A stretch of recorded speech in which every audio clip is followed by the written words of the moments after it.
Melissa Gilbert's story does not begin with fame or applause, but with a moment that left America stunned. Once the radiant child who ran barefoot across golden fields in Little House on the Prairie, she now lives far from Hollywood's lights, her life marked by pain, loss, and quiet resilience. The shocking transformation of television's beloved Laura Ingalls Wilder, from America's sweetheart to a woman who nearly vanished beneath the weight of her own history, has left fans heartbroken and mesmerized in equal measure. Born in Los Angeles in 1964, Gilbert seemed destined for the screen, but her life was never the fairy tale her audience imagined. Within hours of birth, she was abandoned and adopted by two entertainers whose glamorous world was crumbling behind the curtains. Her childhood home echoed with laughter on stage and arguments off-screen. By age 6, the illusion of family had collapsed, and by 11, she faced her first true heartbreak: the sudden death of her adoptive father, Paul Gilbert. She was told it was a heart attack. Years later, she would discover the unbearable truth: he had taken his own life. "It broke me twice," she confessed in her memoir. That revelation carved a scar into her spirit, one that would shape every performance and every choice that followed. When she stepped onto a television set for the first time, it was not ambition that drove her. It was survival. Acting became her refuge, the only world where love never walked away. And when she was chosen by Michael Landon to play Laura Ingalls Wilder, a nation fell in love with her. Behind that smile, however, hid a girl trembling under the pressure of perfection, working 12-hour days, carrying the hopes of millions. The world adored her. Yet, when the cameras stopped, she returned to silence. That contrast, between the golden child on screen and the lonely girl off it, would become the haunting truth of her life. What began as an American dream was already unraveling into one of Hollywood's quietest tragedies. By the time Melissa Gilbert turned 9, the lines between fiction and survival had already blurred. Acting was no longer just an escape. It was the only way she knew how to exist. Los Angeles in the early 1970s was a mirage of glitter and hunger, a city where dreams were currency and childhoods were traded for camera time. Melissa and her mother drove from one audition to another in a tired car that rattled louder than their hopes. Between takes, they shared dry sandwiches and moments of quiet exhaustion. She learned to smile through rejection, to keep her chin up when casting directors dismissed her with a glance. But every no hardened her resolve. Somewhere, she believed, someone would finally see her. That moment came when Michael Landon, already a star, director, and the creative force behind Little House on the Prairie, met the small, freckled girl who walked into the room and spoke her lines with raw honesty. She didn't perform. She simply was. When the audition ended, the silence was long, almost sacred. Then Landon turned to his team and said softly, "That's Laura." In that instant, Melissa Gilbert became America's daughter. But what the world saw as a dream was, for the child living it, a test of endurance. The set was both playground and prison. Days began before sunrise and ended long after dusk. Under the California sun, she played a girl enduring snow and hardship, wrapped in heavy pioneer dresses that clung to her small frame. Her laughter on screen masked exhaustion, her tears often real. "I was surrounded by adults," she would later recall, "and every time the director said action, I had to grow up again." Millions watched her every week, their hearts swelling with nostalgia and warmth. Letters poured in from across the country, calling her Laura, thanking her for reminding them of a simpler America. But behind the applause, she was drifting further from herself. Her real name began to fade in the echo of the role that defined her. She wasn't Melissa anymore. She was the nation's illusion of innocence. And in Hollywood, illusions are fragile things. As the seasons passed, fame grew heavier. There was no time for play, no room for mistakes. Her workdays stretched into 12-hour marathons, her childhood reduced to rehearsal schedules and publicity shoots.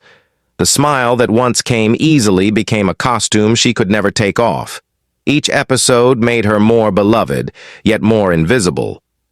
The girl who made millions believe in hope often cried alone in her dressing room, unsure if anyone would ever love her for who she truly was. When Little House on the Prairie finally ended in 1983, the silence that followed was deafening. For years, her life had been measured by ratings and applause. Now, the cameras stopped, and the phone refused to ring. Casting agents saw only the shadow of Laura Ingalls Wilder. "She's too familiar," they whispered. "Too wholesome, too remembered." Hollywood had adored her as a child, but had no use for her as a woman. Melissa tried to reinvent herself. In The Miracle Worker, 1979, she captured the defiance of Helen Keller. In Choices of the Heart, 1983, she embodied faith and sacrifice. These were performances not of a child star, but of a soul trying to break free from its own myth. Yet the climb was brutal. Every success felt temporary, every role a fight to prove she still mattered. "Hollywood has a short memory," she said years later. "You have to remind it who you are, every single day." The constant struggle took its toll. Fame, once her lifeline, began to feel like a cage. The industry that had raised her now left her stranded. "At 10, I was America's sweetheart," she said. "At 16, I was a product." The child who once lit up the prairie was now learning to navigate the darkness behind it. Still, beneath the fatigue and rejection, something inside her refused to die. A small, unyielding spark that whispered, "Keep going." That spark would carry her into adulthood, into love and heartbreak, and through the decades of reinvention that would define her legacy. But for now, as she stood at the edge of fame's fading light, Melissa Gilbert was simply a young woman trying to remember the sound of her own name. Fame had made Melissa Gilbert a household name, but once the lights dimmed, she faced a silence more painful than rejection. It was during this quiet, uncertain period that love first entered her life in a way both beautiful and catastrophic. At 17, she met Rob Lowe, the rising Hollywood idol whose charm, danger, and youth mirrored her own fragility. To the public, they were the perfect couple. Two stars orbiting each other in the glow of a decade obsessed with glamour. Privately, they were two lost souls searching for safety in one another. "When Rob looked at me," she later said, "I felt seen for the first time in years." They shared laughter, long drives down Sunset Boulevard, stolen phone calls, and the illusion of forever. Hollywood adored them. But behind closed doors, fame became their enemy. The more their names appeared in magazines, the more the intimacy began to crumble. By 19, Melissa discovered she was pregnant, a revelation that filled her with fear and hope all at once. She dreamed of a small home, of laughter, of a love untouched by scripts or ratings. But before those dreams could take shape, Rob was gone. Not in cruelty, but in panic. The boy who could command a camera couldn't face the weight of real life. Soon after, Melissa lost the baby. The double blow shattered her. "It was grief in stereo," she said years later. "Love and motherhood ripped away in the same breath." She would go to sleep with one hand over her stomach, whispering to the child who would never be born. Outside, Los Angeles kept glittering as if nothing had happened. That loss marked her deeply, but it did not destroy her. It taught her how to rebuild, brick by fragile brick. By the late 1980s, she met Bo Brinkman, an actor with fire in his eyes and chaos in his heart. Their connection was immediate, passionate, and reckless. "After so much loss, I wanted to believe in love again," she admitted. They married in 1988, and for a brief golden time, life seemed to bloom anew. A year later, their son Dakota was born. Melissa called him her second chance. She would sit by his crib at night, tracing his tiny fingers and promising he would never feel unloved. Their mornings were messy and happy, filled with burnt coffee and baby giggles. For once, she wasn't acting out a perfect family. She was living it. But the peace didn't last. Hollywood's demands crept in again, bringing distance, jealousy, and fatigue. The warmth of their early days turned to silence. Arguments flared and trust eroded. When their marriage finally fell apart in 1992, Melissa didn't speak with bitterness. "He wasn't a villain," she said. "He was just another lost soul trying to fill the silence." The divorce hurt, but she walked away wiser. She had survived fame and heartbreak before. Now she knew she could survive love, too. And from that broken union came her greatest joy, her son. "When everything else was falling apart," she said, "he was the reason I kept standing." Years later, Melissa found herself drawn into a very different love story, one quieter, steadier, and more grown up. Bruce Boxleitner was an established actor, a man seasoned by life and fame, who seemed to carry calm wherever he went. They had met years earlier through mutual friends, but when their paths crossed again in the mid-1990s, it felt like life was offering her another beginning. "It wasn't lightning," she wrote. "It was sunrise." They married in 1995, blending two families and soon welcoming a son of their own, Michael Garrett, named for her mentor and on-screen father, Michael Landon. For a time, her life was beautifully ordinary. School lunches replaced red carpets, laughter replaced applause. Evenings were spent reading scripts together, the hum of family life surrounding them. "It was the most grown-up love I'd ever known," she said. But as years passed, distance began to seep in, not the dramatic kind, but the slow erosion that comes from fatigue and unspoken hurts. Love became politeness. Passion became routine. She once described sitting at the dinner table, watching the clock tick, waiting for words that never came. After 16 years of marriage, they parted quietly in 2011. No scandal, no shouting, just two people who had loved each other well but grown apart. "It broke my heart," she said softly, "but it was necessary." That divorce didn't leave her empty. It left her free. "I finally learned," she said, "that peace sometimes means letting go." After a lifetime of chasing affection, Melissa stopped searching. That was when love found her again. In 2012, she met Timothy Busfield, an actor, director, and fellow survivor of life's rougher chapters. They shared not ambition, but understanding. "He made me laugh," she said, "but more than that, he made me exhale." They married in 2013 in a small, sunlit ceremony without cameras or crowds. Soon after, they left Hollywood behind, moving to a weathered farmhouse in New York's Catskill Mountains. Together, they built a life not of premieres and interviews, but of quiet mornings and muddy boots. They planted gardens, fixed fences, and learned how to be still. "It wasn't glamorous," Melissa said, "but it was ours." In that simplicity, she found what decades of fame had denied her: peace. She learned that love was not about rescue, but recognition. "Some loves arrive early and burn fast," she wrote. "Ours came late, slow, and meant to last." Today, she looks back on her 3 broken marriages not as failures, but as stepping stones that led her home. In the quiet rhythm of her new life, with the scent of soil on her hands and laughter echoing in the fields, Melissa Gilbert finally became what she had always been searching for. Not a star, not a role, but a woman whole and free.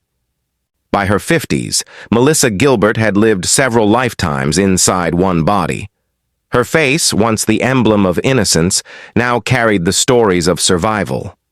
Yet even as she rebuilt her life beside Timothy Busfield, another battle was waiting, one that would test not her heart, but her body. In 2010, while performing on Dancing with the Stars, Melissa collapsed mid-routine. At first, she thought she had only bruised her back, another injury to ignore. But as she tried to stand, her legs trembled and the world blurred. Doctors later revealed the truth. Her spine was fractured. The fall could have paralyzed her. She had smiled through the pain for the cameras, but behind the scenes she was carried off the set, her body refusing to obey. "I finished the dance," she later said, "but I didn't know I was broken." Surgeons fused her vertebrae with metal rods and screws. Recovery was brutal. Every breath felt like a blade pressing against her bones. For months she moved only inches at a time, learning to walk again with the same discipline she once reserved for memorizing lines. Each step, though small, was defiance. "They fixed my back," she joked softly, "but they didn't touch my spirit." When the pain finally eased, something darker took its place. Sleepless nights crept in. Panic, sadness, and exhaustion blurred the edges of her new life. She drank not to celebrate, but to silence the noise inside her head, the doubts, the ache, the endless pressure to stay perfect in an industry that no longer wanted her. Misophonia, a neurological disorder that made everyday sounds unbearable, soon followed. The scrape of silverware or the tick of a clock could send her into spirals of anxiety. "It was like thunder in my skull," she confessed. "I felt trapped inside my own ears." The woman who had once conquered Hollywood now struggled to face a crowded room. She withdrew from premieres, interviews, and public events. For a while, she disappeared entirely from the spotlight, her world shrinking to the walls of her home and the rare calm of her garden. But even in retreat, her resilience flickered. One morning, staring at her reflection, she made a decision that would change everything. She would no longer let fear or Hollywood define her body. In 2015, Melissa underwent surgery to remove her breast implants, a symbol of decades spent chasing impossible standards. "I wanted to feel real again," she said. The procedure was painful, the recovery slow, but when she looked in the mirror afterward, she cried tears of release. "For the first time I saw me." She had traded perfection for authenticity, and it felt like freedom. Her gray hair, her wrinkles, her scars, all became proof of life lived honestly. "I stopped trying to look young," she said. "I wanted to look alive." That decision marked the beginning of a quiet revolution in her spirit. She no longer sought applause. She sought peace. She learned to live gently with her pain rather than against it. The misophonia didn't vanish. The scars didn't fade. The depression still whispered on long nights, but she no longer fought them as enemies. "Healing," she explained, "is not about going back to who you were. It's about learning to live with who you are now." When Hollywood's calls finally stopped altogether, Melissa found new ways to create. She wrote, she farmed, she spoke publicly about aging and the unrealistic pressures women face. Her words carried the authority of someone who had walked through every kind of fire. "You're not broken," she told audiences. "You're rebuilding." Her strength extended beyond survival. It became generosity. Through her memoirs, Prairie Tale and Back to the Prairie, she reached millions who saw themselves in her honesty. The woman once trapped by fame had turned her pain into a bridge for others. Every scar became a sentence, every wound a page. Fans no longer loved her because she was flawless. They loved her because she was real. Even her approach to success changed. "I used to think happiness was applause," she said. "Now it's the sound of chickens and coffee brewing." The simplicity of life with Timothy Busfield in the Catskills became her sanctuary. Together, they restored a worn-down farmhouse into a living testament of endurance, creaking floors, walls painted with laughter, shelves lined with photos of family and friends. The woman who had once performed for millions now found fulfillment in quiet mornings with muddy boots and a cup of tea. Still, the world wasn't finished testing her. Financial troubles hit in 2015 when the IRS revealed she owed hundreds of thousands in back taxes. For many, it would have been ruin. For Melissa, it was another challenge to face head-on. She sold her California home, wrote, worked, and paid every dollar. "Peace," she said, "isn't free. You have to fight for it, even after the spotlight fades. By 60, Melissa Gilbert no longer measured her worth in dollars, headlines, or roles. Her net worth might have shrunk, but her life had grown richer in ways money could never capture. She found purpose in imperfection, beauty in survival, and meaning in every sunrise over the Catskills. Her story had come full circle, from the abandoned baby in Los Angeles to the woman who built her own peace out of broken pieces. When asked how she wanted to be remembered, Melissa smiled. Not as Laura, not as the child star. I want to be remembered as the woman who kept going. She pauses, her voice calm but firm. Because sometimes that's the bravest thing you can do. By the time Melissa Gilbert reached her 60s, the woman who once symbolized America's innocence had transformed into something far more profound, a survivor who found beauty not in fame, but in simplicity. Her life no longer revolved around the flashing lights of Los Angeles or the roar of applause. Instead, her days began with the hum of the countryside, coffee brewing in a small farmhouse kitchen, and the sound of her husband, Timothy Busfield, tending to the garden outside. For someone who had spent decades being watched, being loved by millions but known by none, obscurity became the greatest luxury of all. The move to the Catskill Mountains had been more than a change of address.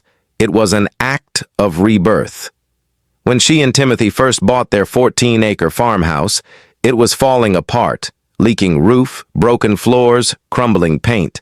But they didn't hire contractors or designers. They repaired it themselves, side by side, sanding, painting, and hammering until every corner felt like home. It wasn't glamorous, she said, but it was ours. Every nail driven into those old walls seemed to heal a piece of her past. There, she wasn't Melissa Gilbert the actress. She was simply a woman building a life that finally belonged to her. The rhythm of her days was different now. She woke with the sunrise, tended her vegetable garden, and fed the chickens that clucked lazily near the barn. She learned to grow tomatoes, herbs, and wildflowers, to bake bread from scratch, to live by the weather instead of the clock. The quiet was no longer threatening. It was sacred. For the first time, she didn't have to perform to feel seen. She often said that peace was not something she found. It was something she built, one humble day at a time. Her financial life reflected this new philosophy. After years of struggling with debt and uncertainty, Melissa had become fully self-reliant. The IRS debt that once haunted her, nearly $360,000, was paid off in full. The woman who once earned millions now lived comfortably on much less, and it brought her pride rather than shame. I used to think wealth meant security, she admitted. Now I know peace is the real fortune. Her estimated net worth hovered around $500,000, a modest number by Hollywood standards, but one that represented something priceless. Independence. Every dollar was earned through resilience, writing, and her refusal to give up on herself. Though the Catskills farmhouse became her sanctuary, Melissa and Timothy kept a small apartment in New York City. There, they could balance the calm of the country with the energy of the city. But even in Manhattan, their life was intentionally quiet. No red carpets, no industry events. They spent evenings cooking together, walking to the bookstore, or watching the sunset from their balcony. "You can find peace anywhere," she told a reporter. "It's not about where you live, it's about who you're with." Her sons, Dakota and Michael, remained the heart of her world. Both grown men now, they carried her humility and her strength. Melissa spoke of them not as extensions of her fame, but as her greatest achievements. "They are my proof that love can last," she said. When she visited them, she did not arrive as a star, but as Mom, the woman who taught them how to fall and rise again. In recent years, her creative spirit has taken on a new life. Her memoirs, Prairie 2009, and Back to the Prairie, 2022, became unexpected bestsellers, each filled with wit, tenderness, and raw honesty. Readers saw not a fallen star, but a woman unafraid to show her cracks.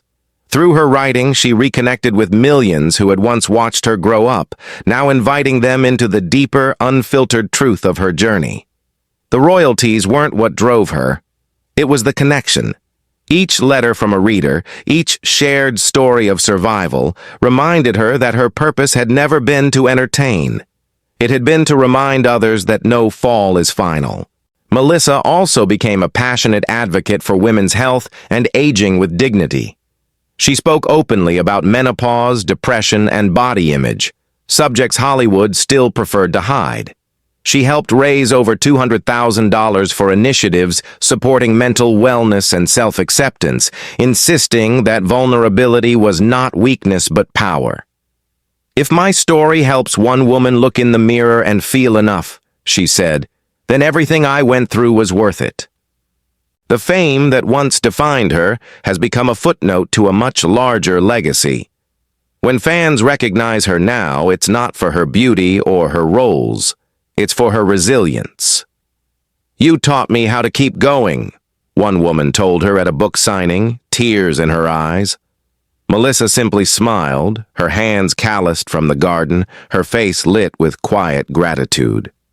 "That's all I ever wanted," she said. At 61, Melissa Gilbert has finally rewritten the story of her life. She is no longer the child abandoned at birth, nor the starlet trapped in the machinery of fame. She is a woman who built her own peace, one act of courage at a time. The little girl who once ran barefoot through Hollywood's fields now walks firmly on her own ground. She no longer chases applause, because she has found something far greater than fame: freedom.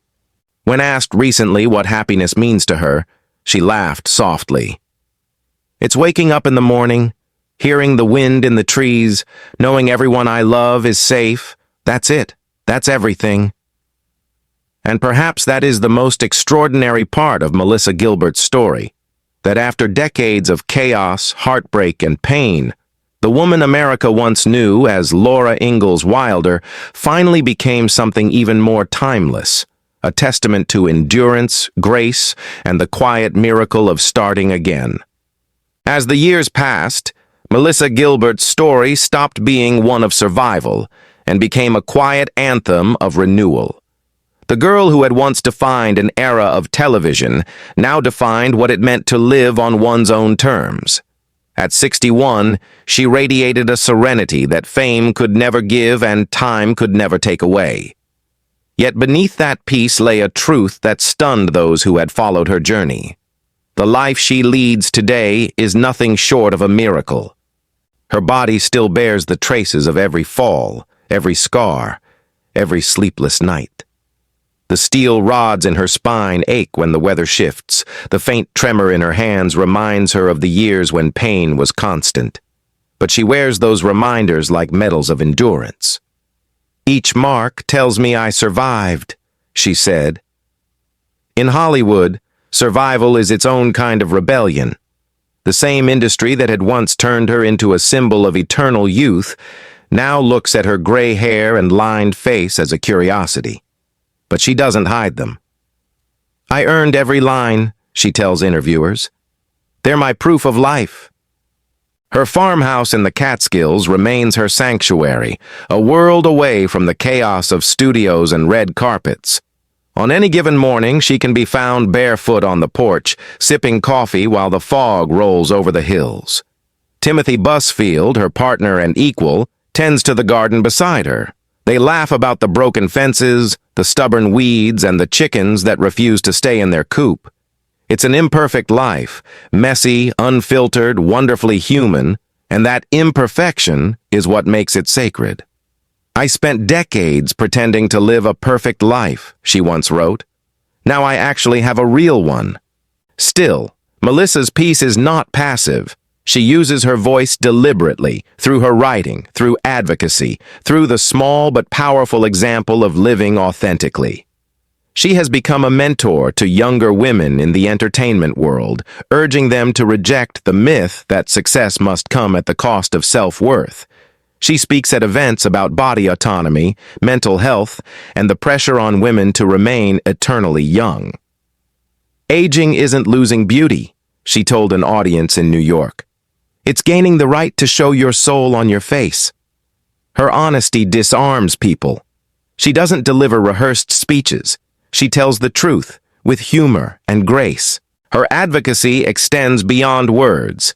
She donates time and resources to programs supporting women in recovery, victims of industry exploitation, and those rebuilding their lives after illness. Her message is simple. Rebuilding isn't weakness. It's proof of strength.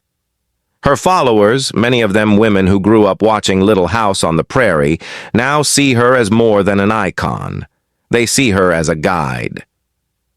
"We watched you grow up," one fan wrote to her, "and now you're teaching us how to grow old." Melissa and Timothy occasionally return to the city for interviews or book tours, but they always come back to their quiet refuge. Their evenings often end with a simple dinner, a glass of wine, and an old record playing softly in the background. Sometimes they sit in silence, the kind that once terrified her but now feels like home. She writes at a small desk near the window, surrounded by handwritten notes and family photographs. Outside, the wind brushes through the trees like a familiar lullaby. "I used to chase applause," she mused. "Now I listen to the wind. It's kinder." She is also open about the challenges that still linger. The misophonia never completely disappeared. Some days, the smallest sound can jolt her back into anxiety. Her spine still aches from old injuries, and the demands of aging are unavoidable. Yet her relationship with pain has changed. "Pain doesn't own me anymore," she said. "It just reminds me that I'm still here." She refuses to see herself as fragile. Instead, she defines herself by her persistence, by her ability to rise again and again, no matter how many times life tried to break her. For the first time, she measures success not by what she achieves, but by what she feels. She has replaced the relentless pursuit of relevance with a devotion to presence. Her mornings are filled with gratitude, her afternoons with work that matters, her nights with quiet conversation and laughter.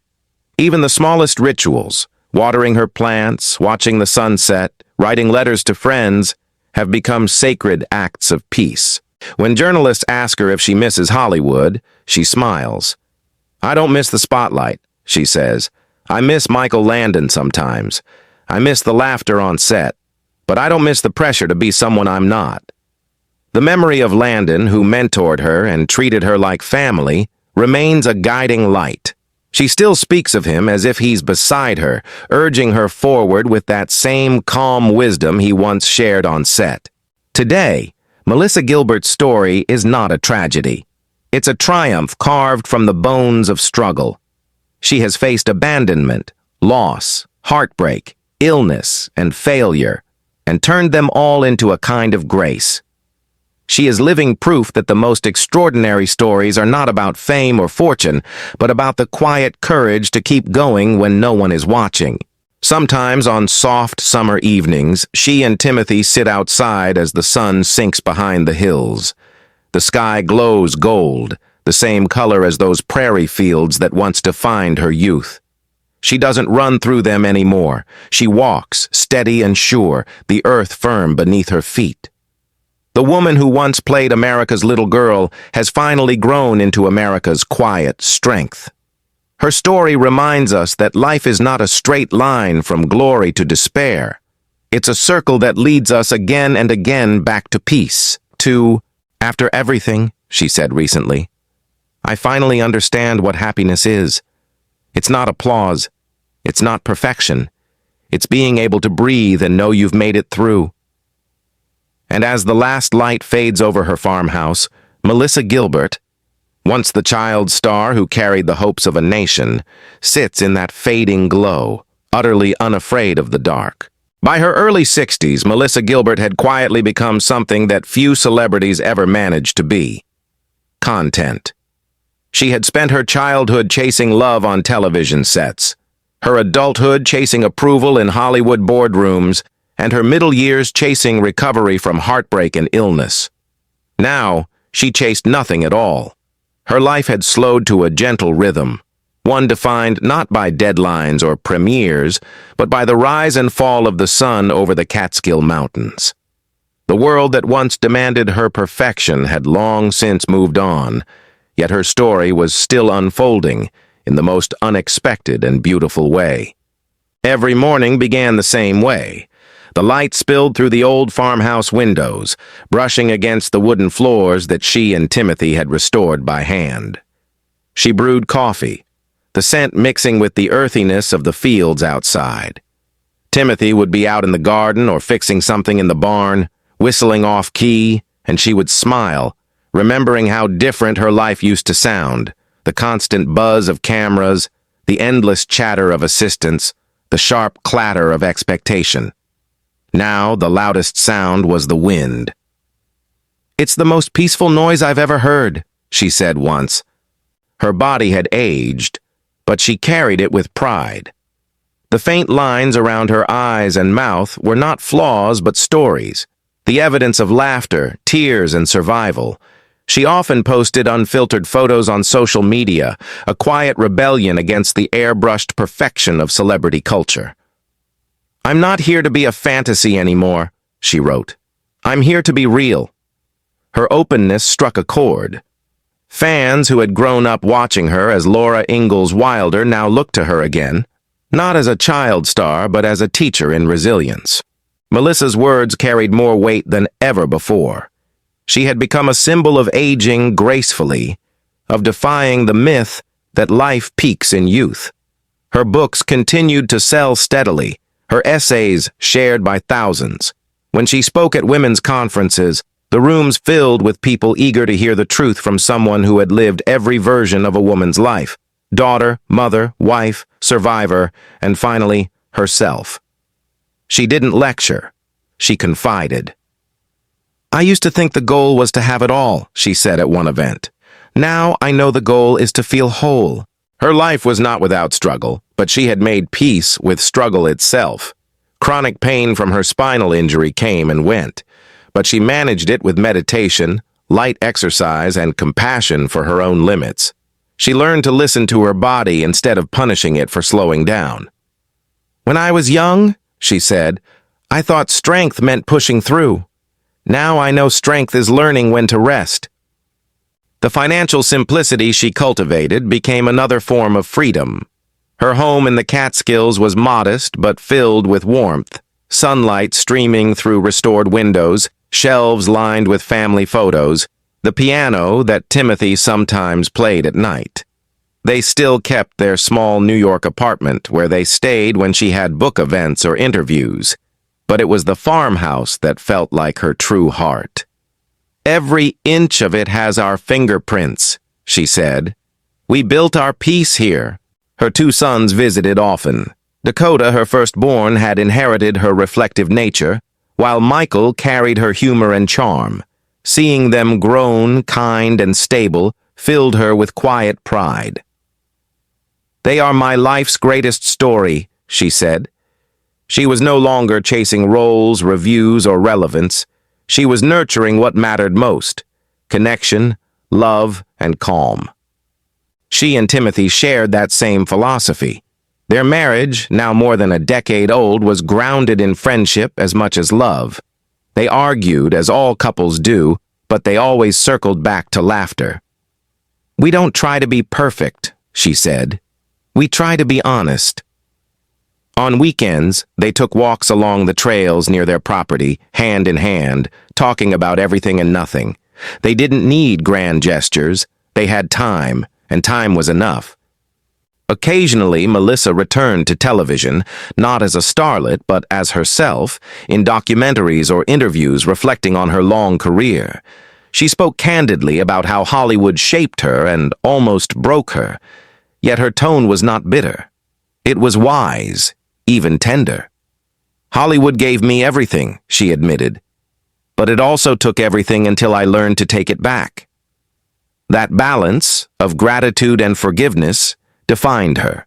Her fans often described her as the light that never went out, and perhaps they were right. Decades after the Prairie sunsets faded from American screens, she still stood for something pure, hope, endurance, authenticity.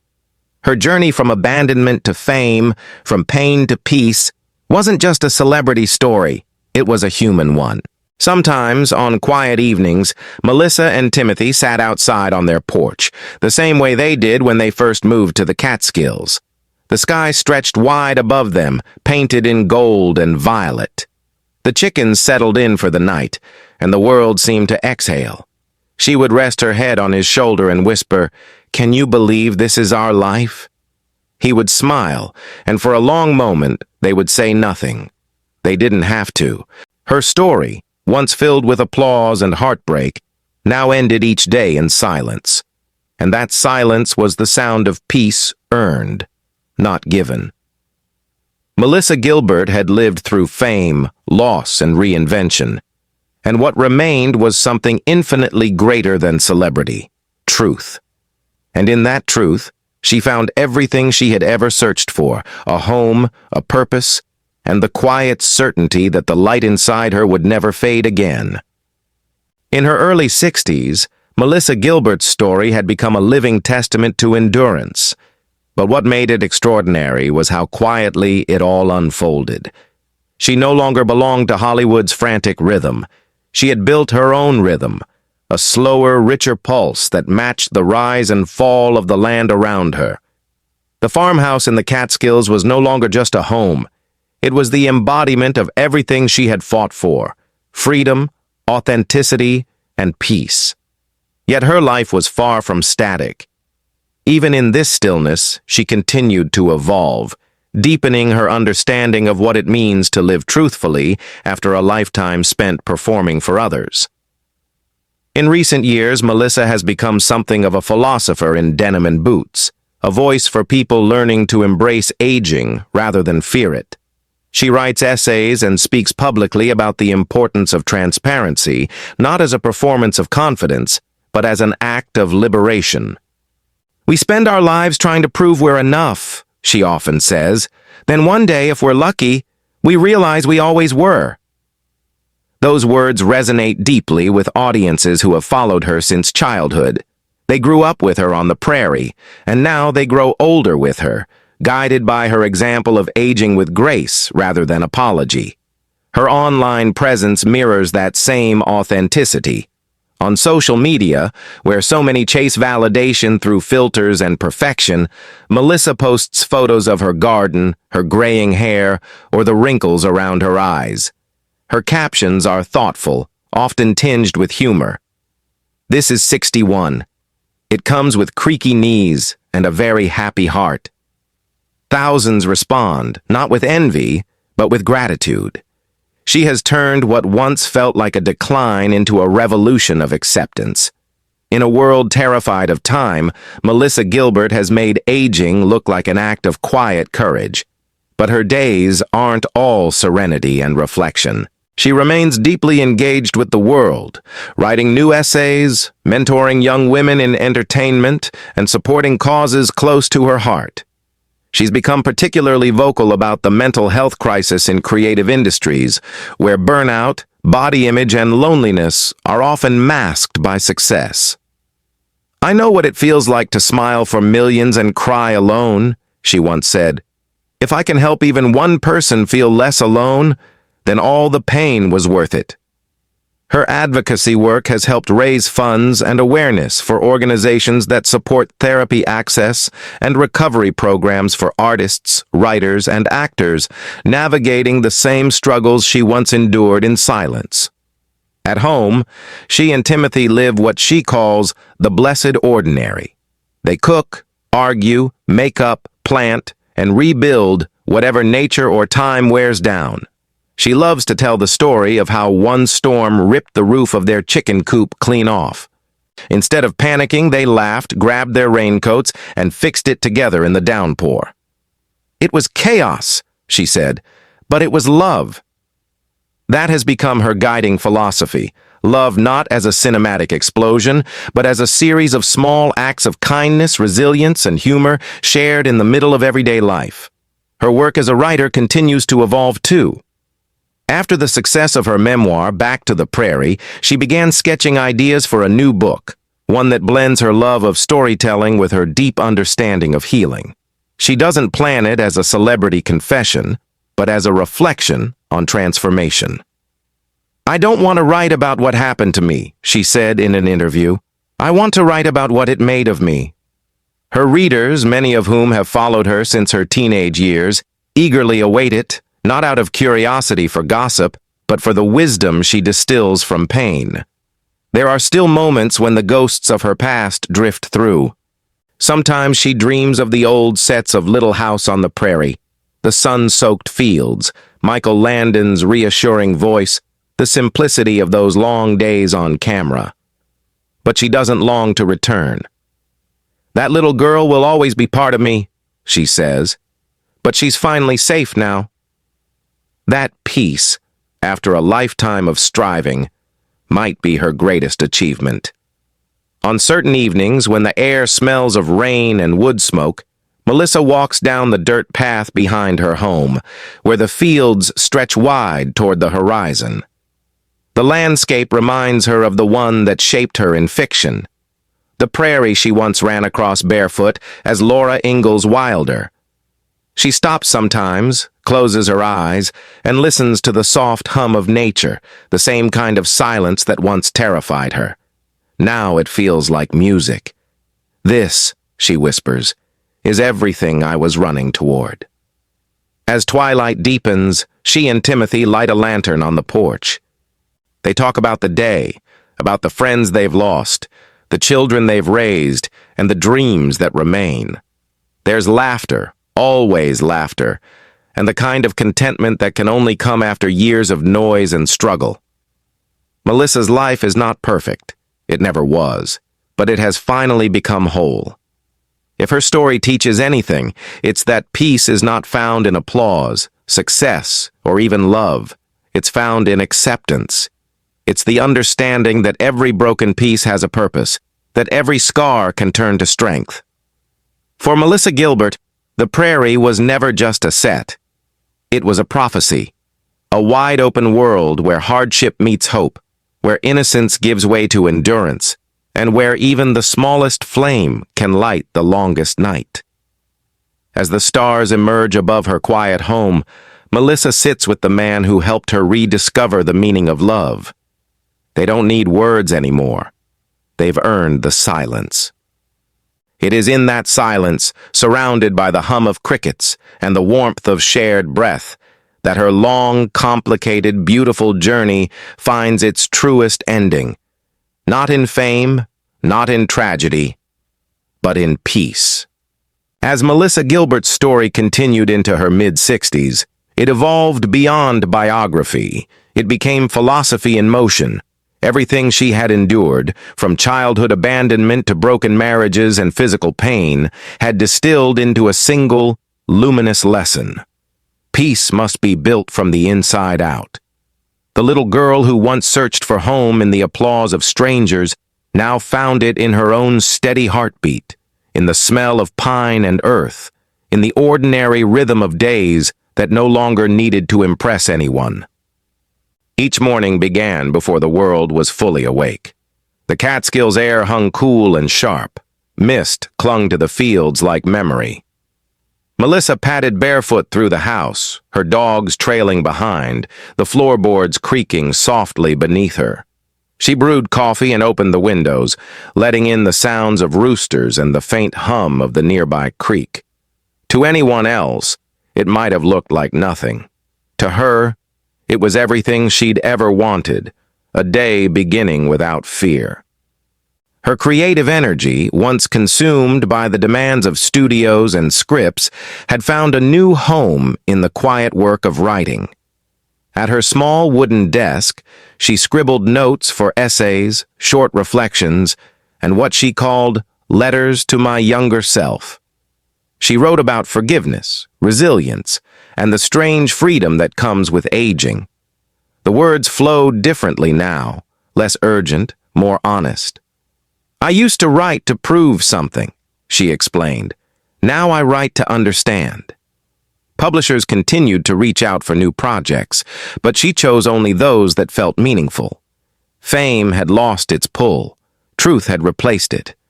Melissa's voice became a guiding presence for a generation of women grappling with the same questions she once faced. How do you stay relevant when the world stops watching? How do you love yourself when beauty fades? How do you begin again when you thought the story was over? Her answers were never rehearsed or polished. "You don't," she said in one interview. "You just live.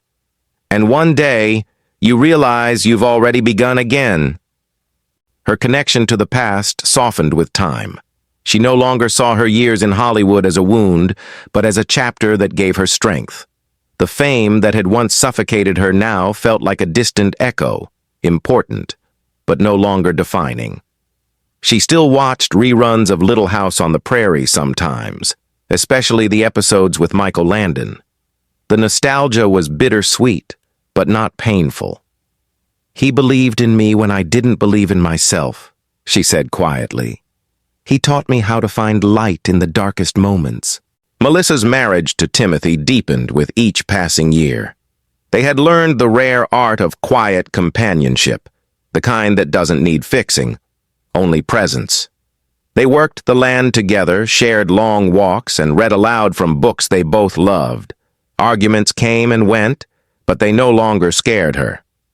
"Real love," she told a friend, "isn't the absence of conflict. It's the decision to stay gentle in the middle of it." Their partnership became a portrait of steady devotion, imperfect but enduring, grounded not in fantasy but in truth. Her relationship with her sons, Dakota and Michael, was equally profound. Both men had grown into compassionate adults, carrying the empathy their mother had fought so hard to teach them. They visited the farmhouse often, bringing laughter, stories, and their own families. Watching them reminded her that legacy was not about fame or fortune, but about kindness passed forward. "They're the best thing I ever did," she said, her voice soft with pride. Melissa's advocacy also expanded in unexpected ways.